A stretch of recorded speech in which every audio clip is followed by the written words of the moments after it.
All right, so we've spent some time drawing pictures based on given information, and this is just going to be a quick video taking all that work that we've done drawing pictures and putting it into a formula that we can use from now on. So again, let's just assume A and B are two separate events. It looks like there is an intersection of those two events, so I'm just going to detail what we have here that's shown in this Venn diagram. It looks like the probability of an element being in A would be 8 out of, and we kind of need to know how many there are in the greater set, so let's just call this outer set S and say there are 7 elements in that set. All right, so it looks like the probability of something being in A is 8 out of, and I could add up all these numbers here and figure out how much is in the greater set. It looks like that would be 20 is the total, right? That's just 7 plus 6 plus 2 plus 5, and 8 of those are in A. All right, and I could reduce that, but I'm not going to here. The probability of B would be 7/20ths. And the other thing I know here is that the probability of A intersection B is 2/20ths. So that's the probability of getting something that's in both A and B. I could also figure out the probability of the union, and before I do that, let's just work through it logically and see how it is that we always come up with that number. Because one thing we discussed is that it is not true that the probability of A union B is equal to the probability of A plus the probability of B. That's not true. And we're going to correct this formula in a minute. The reason that's not true is if I add up the probability of A, which is 8/20ths, and the probability of B, which is 7/20ths, here I will get 15/20ths, and I can prove right now that the probability of A union B is not 15/20ths, because we know that the other way to calculate this union is just to say how many elements are there inside of this Venn diagram. 6 plus 2 is 8, plus 5 is 13. So since that's not true, how do we correct this formula?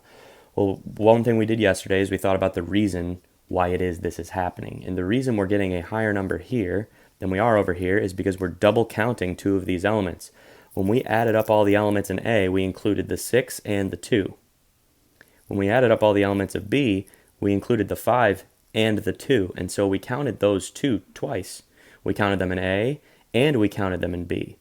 So if we want to make this situation resolve itself, what we can do to adjust this formula is we can say, well, I can add the probability of A, just like I did, to the probability of B, but I have to subtract the intersection of those 2 events in order to resolve that situation where we've counted it twice.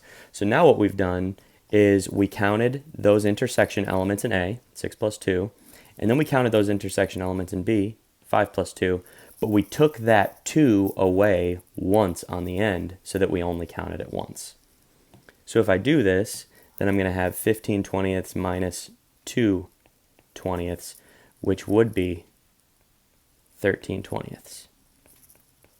And so this formula here can be used from now on for us to determine the probability of a union, or if we wanted to determine the probability of an intersection, because I could rearrange this formula by adding the intersection to both sides and subtracting the union from both sides to say the probability of A intersection B is equal to the probability of A plus the probability of B minus the probability of the union.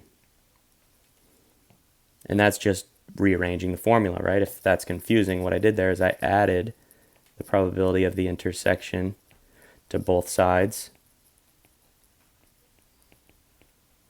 All right, and that's how it shows up over here on this side.